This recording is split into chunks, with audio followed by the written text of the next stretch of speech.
all-new design. Apple's iPhone 5 event scheduled for October 4th. We wrap up all the rumors of what we should expect for the new iPhone, and we also go through our top 5 requests for the next generation iPhone. All this and more coming up right now.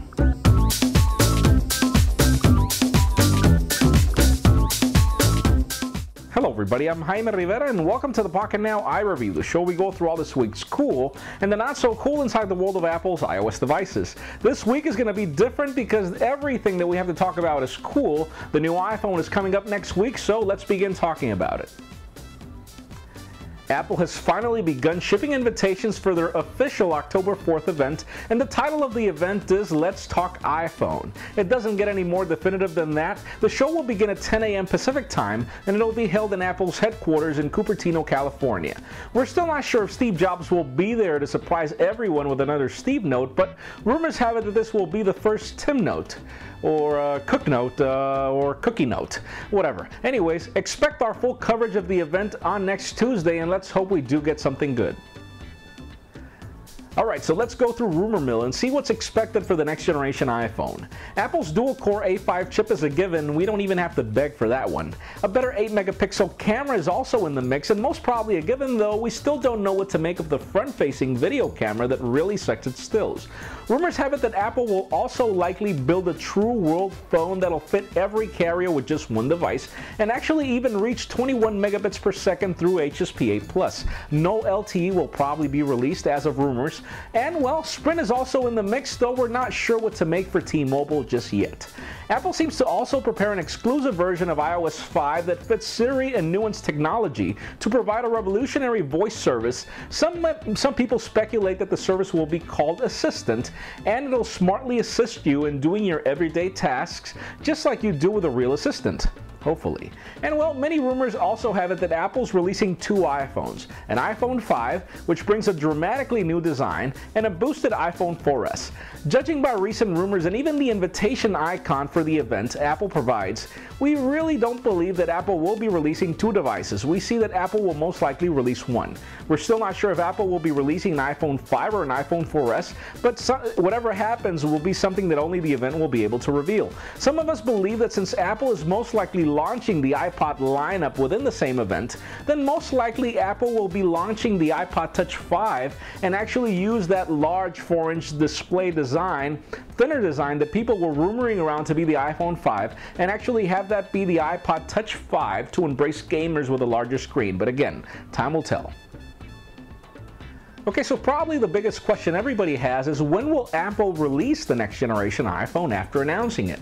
And well, set your calendars for October 14th, just 10 days after the event, because rumors have it that Apple is currently blacking out vacations for their employees, and even the supported carriers are doing the same thing.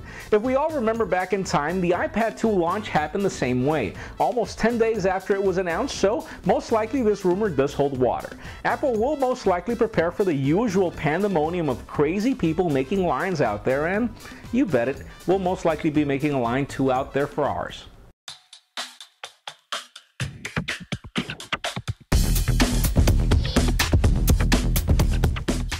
And well, now that we've gone through a week of news and rumors, let's end today's show with our first ever top 5. This is the top 5 requests for iPhone 5 features according to all our editors. Call this the video edition for all our YouTube followers of the article that we posted earlier this week.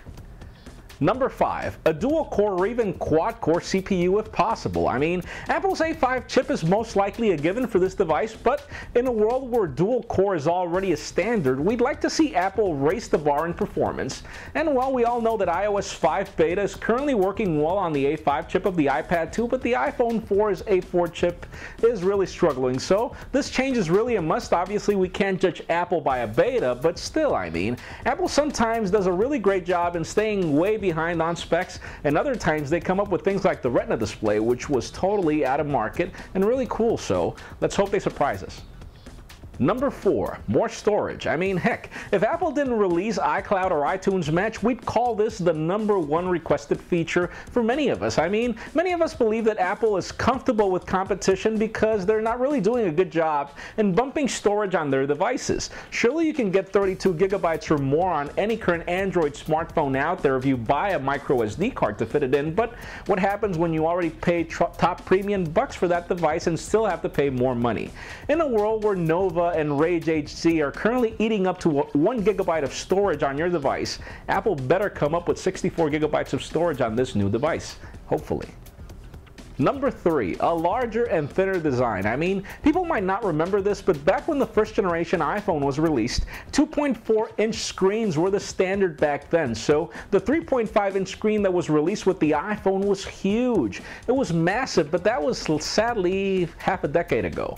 And these times 4 inches are pretty much the standard, and Apple better come up with something big. I mean, they could still retain their Retina display brand if you could do the math for a 4-inch display, and the larger device will also allow a larger battery, and you know what that means. Number 2, one device to rule all carriers. Apple has shown everybody that there is a way to rebel against carriers and get away with it. All you have to do is push out a must-have device, and carriers will go crazy with you trying to sell that device on their network and get it. So how about if Apple could probably fill carriers with something really good and probably get away with the fact that we can probably use our device on all networks. Probably I could buy it on AT&T and eventually choose to change to Verizon and probably pay a couple of fees there and just easily switch and keep my same iPhone. That would be awesome.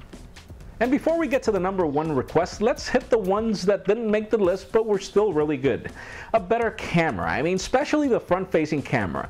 The current one is as grainy means by the dictionary. I mean, Apple does a really good job with the back camera, and most probably the 8-megapixel camera will be there. But still, if you want to take self-portraits or anything, it's kind of awkward to be holding your device and then turning it around and taking a picture of yourself. It would be really cool to have a really good front-facing camera, and hopefully Apple will not come out with that 720p video camera that still shoots crazy ugly stills. Anyways. And the #1 Pocketnow requested feature for the iPhone 5, everybody, is LTE. This decade is all about speed, and well, marketing specialists are doing a really good job in marketing HSPA Plus as 4G, but you and I power users know that 4G is LTE or WiMAX. Currently in the United States, the standard is LTE because most probably Sprint will be moving on to LTE, and many may debate whether it's really worth it to implement 4G LTE on a smartphone, but still, I mean, if Apple wants to build a future-proof device, a device that'll probably work for the next 2 years that you'll be stuck on a contract, LTE will be something important as of next year, so Apple most likely needs to work on building LTE to their devices. Let's hope our dreams come true. And well, leave us a comment down below if you have any other features that you'd like for the iPhone 5, 4S, or 4G to bring and that we probably missed. That's it for today's show. Thank you very much for watching, and hey, if you didn't notice, we're currently hiring, so if you're interested in building some really great quality video for Pocketnow.com, send us your resume at jobs@Pocketnow.com. I'm Jaime Rivera. Thank you for watching. Remember to give us a thumbs up if you like what you saw. That's it for now.